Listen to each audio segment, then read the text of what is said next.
계단에서 밀린 순간 시어머니는 몰랐습니다. 꺼져. 시어머니의 손이 제 등을 밀었어요. 계단 아래로 굴러떨어지는 순간 세상이 멈췄습니다. 하지만 그녀는 몰랐죠. 자기가 방금 누구를 밀었는지, 5년 동안 숨기고 살았던 제 정체를, 그리고 3개월 후 그녀가 무릎 꿇게 될 거라는 걸. 이 이야기를 듣기 전에 구독과 알림 설정 부탁드립니다.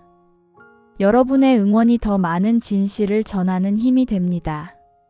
저는 서진아, 올해 30입니다. 5년 전 25에 결혼했어요. 남편 민수를 만난 건 대학 동아리에서였습니다. 그때 저는 이화여대 경영학과 수석이었어요. 집안도 괜찮았죠.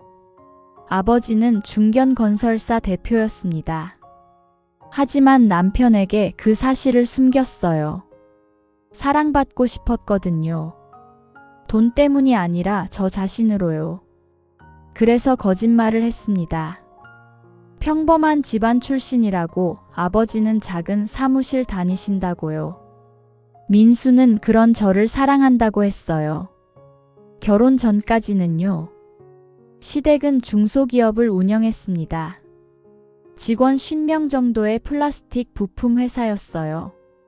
시어머니 해숙은 제게 첫날부터 말했습니다. 우리 집안에 시집 온 걸 영광으로 알라고요. 가난한 집 딸이 이런데 시집 와서 행운이라고요. 저는 참았어요. 사랑하는 남편을 위해서요. 새벽 5시에 일어나 밥을 했습니다. 시아버지 아침상, 시어머니 다이어트 식단, 남편 도시락까지요. 회사 다니면서도 매일 그랬어요. 월급도 통째로 시댁에 갖다 바쳤습니다. 시어머니 백화점 카드값, 시댁 경조사비, 회사 운영자금까지요. 5년 동안 제가 번 돈이 얼마였을까요? 3억이 넘었습니다. 남편은 아무 말도 안 했어요. 당연하다는 듯이요. 그날은 시댁 회사 창립 20주년 행사였습니다. 호텔에서 파티를 열었어요. 저는 조용히 구석에 앉아 있었습니다. 늘 그랬듯이요.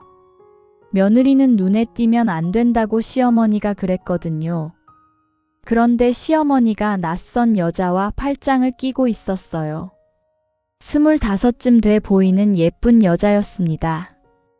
마이크를 잡은 시어머니가 말했어요. 오늘 기쁜 소식이 있다고요. 우리 며느리는 집안이 안 맞아서 새 며느리를 맞이한다고요. 귀를 의심했습니다. 100명이 넘는 사람들 앞에서 공개 처형을 당하는 기분이었어요. 저는 비틀거리며 뒤편 계단으로 갔습니다. 숨이 막혔거든요. 그때 뒤에서 시어머니가 따라왔어요. 어디 도망가려고 하냐고 물었습니다.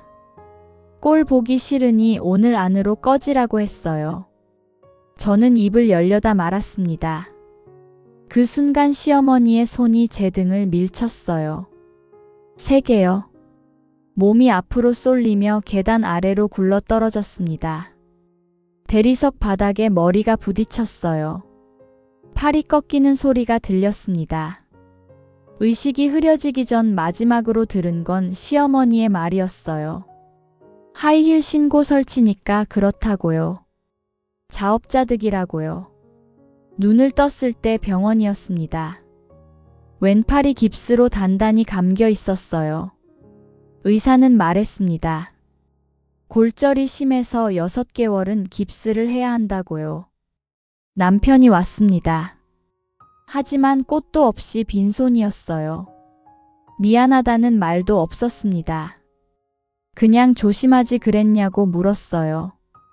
그 순간 깨달았습니다. 이 사람은 나를 사랑한 적이 없구나. 처음부터 이용만 했구나. 병실 문이 열렸습니다. 아버지가 들어오셨어요. 저는 5년 동안 아버지께 진실을 숨겼었습니다. 시댁에서 잘 지낸다고, 행복하다고 거짓말했어요. 아버지가 제 깁스를 보시며 눈물을 흘렸습니다. 그리고 조용히 물으셨어요. 이제 그만 참아도 되지 않겠냐고요. 아버지가 말씀하셨습니다. 다 알고 있었다고요. 제가 시댁에서 당하는 것들, 월급 빼앗기는 것, 무시당하는 것 전부요. 사람을 시켜 알아봤다고 하셨어요. 하지만 제가 행복하다고 했으니 참으셨다고요. 이제 그만하자고 하셨습니다. 아버지가 나서겠다고요.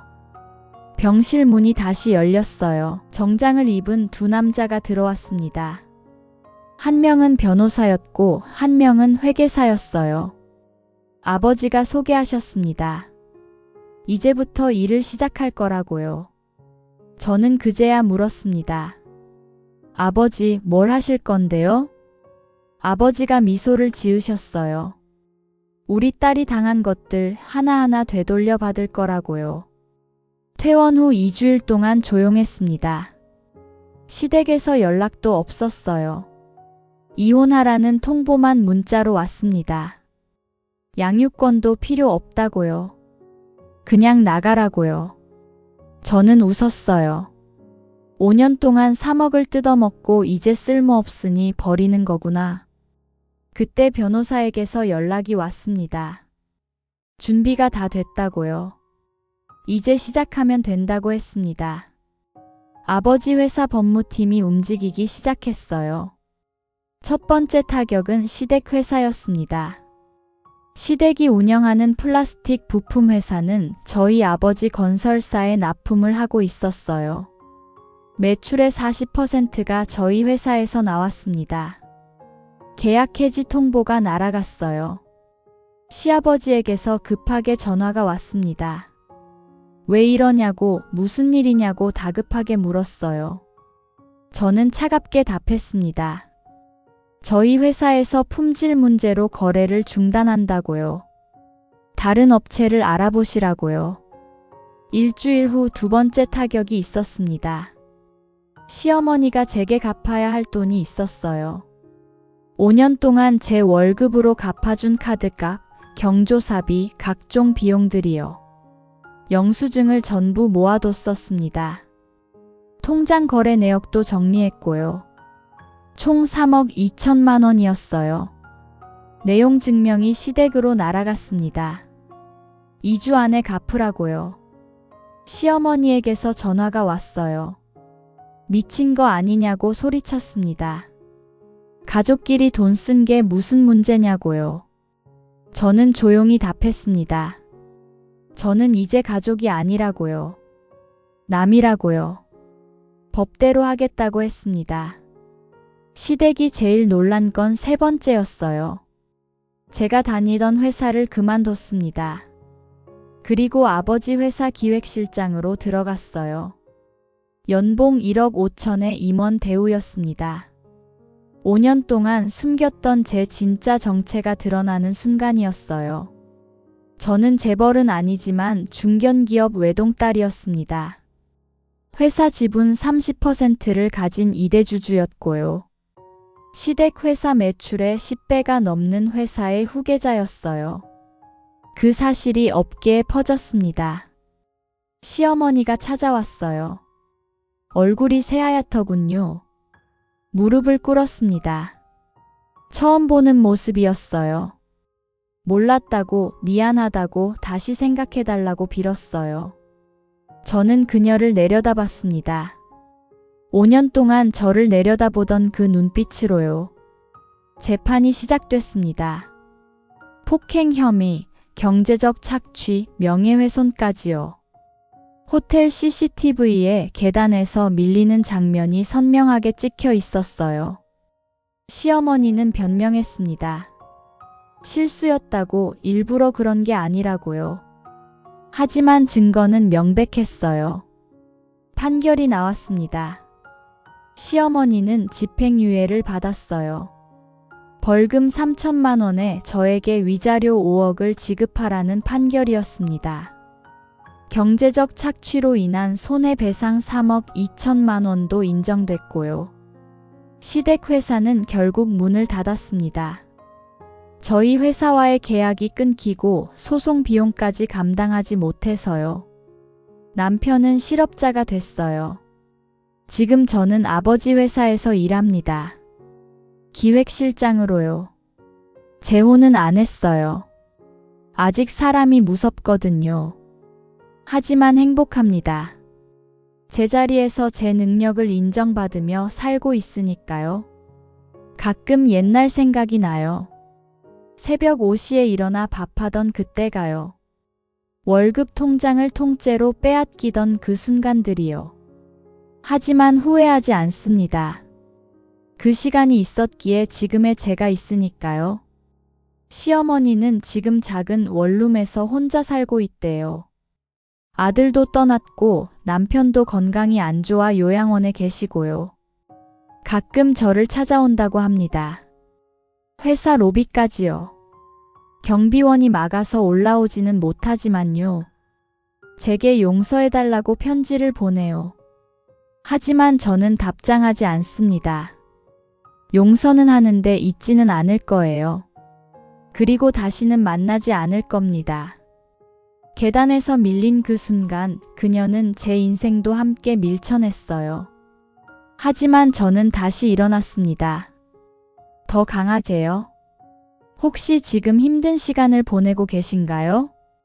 누군가에게 이용당하고 있나요? 무시당하고 있나요? 참는 게 미덕이 아닙니다. 당신의 존엄을 지키는 게 진짜 용기예요. 저는 5년을 참았습니다. 그리고 계단에서 밀려 떨어졌죠. 하지만 그 순간이 저를 깨웠어요. 더 이상 참지 않기로 했습니다. 제 가치를 지키기로 결심했어요. 여러분도 할 수 있습니다. 당신이 생각하는 것보다 당신은 강합니다. 당신이 가진 것보다 당신은 더 많이 가졌어요. 포기하지 마세요. 저는 지금 행복합니다.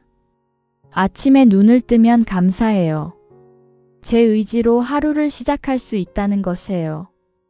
회사에서 일할 때도 보람 있어요. 제 능력을 인정받으니까요. 주말에는 아버지와 산책을 합니다. 5년 동안 못해드린 효도를 지금 하고 있어요. 계단에서 밀린 그날 저는 떨어졌습니다. 하지만 다시 일어났어요. 더 높이요. 시어머니는 영원히 몰랐겠죠. 자기가 누구를 밀었는지요. 그리고 그 대가가 얼마나 클지도요. 복수는 차갑게 준비하고 뜨겁게 실행하는 겁니다. 저는 그렇게 했어요. 그리고 이겼습니다. 오늘도 출근길입니다. 제 차를 몰고 회사로 향해요. 라디오에서 노래가 흘러나옵니다. 밝은 멜로디예요. 따라 부르다가 문득 웃음이 나왔어요. 5년 전에는 상상도 못했던 오늘이에요. 계단 아래로 떨어지던 그 순간 세상이 끝난 줄 알았는데요. 알고 보니 새로운 시작이었습니다. 오피스 건물 주차장에 차를 세웁니다. 임원 전용 주차 구역이에요. 엘리베이터에서 직원들이 인사합니다. 실장님 안녕하세요. 웃으며 답해요. 좋은 아침이라고요. 사무실 책상에 앉아 창밖을 봅니다. 서울 시내가 한눈에 들어와요. 이 자리에 오기까지 5년이 걸렸습니다. 눈물도 많이 흘렸고요. 하지만 포기하지 않았기에 여기 있어요. 핸드폰이 울립니다. 아버지십니다. 오늘 저녁에 같이 먹자고 하세요. 삼겹살 먹으러 가자고요. 좋다고 답합니다. 6시에 봬요. 전화를 끊고 미소를 짓습니다. 이게 행복이구나. 이렇게 소소한 게요. 창밖으로 해가 밝게 빛나고 있습니다. 오늘도 좋은 하루가 될 거예요. 끝까지 들어주셔서 감사합니다. 제 이야기가 누군가에게 용기가 됐으면 좋겠어요. 힘든 시간을 보내는 분들께 작은 희망이 됐으면 합니다. 구독과 알림 설정으로 더 많은 이야기를 만나보세요. 댓글로 여러분의 생각도 나눠주시고요. 여러분 모두 행복하세요. 당신은 당신이 생각하는 것보다 훨씬 강하고 훨씬 소중합니다. 잊지 마세요.